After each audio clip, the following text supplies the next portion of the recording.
Ине мен жіп. Бұл үйдің іші, үстелдің үстіндегі қораптың беті ашылып, ішінен ине мен жіп шығады.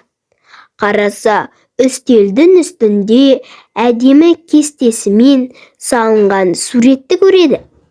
Ине мен жіп суретті көріп қатты қызғанады.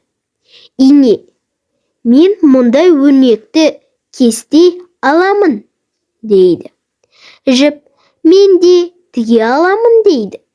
Екеуі үстелдің үстінде тұрған бір матаны алып, жарыса кетеді.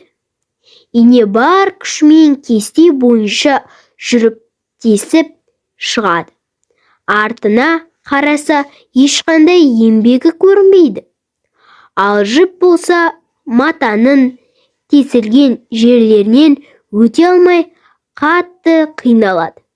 Сөйтіп, екеуі бір матаның алба-жұлбасын шығарып тастайды. Дауласқан ине мен жіп шаршап құлай кетеді, деді.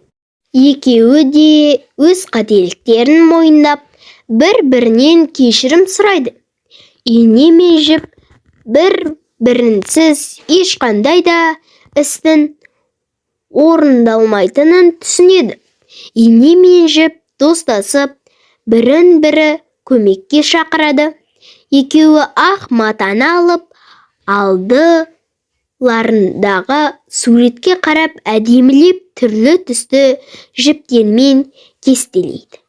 Екеуі достығының арқасында осындай үлкен әдемі істі жасалғандарына қатты қуанады. Содан бері ине мен жіп бір-бірінен ажырамас досқа айналады.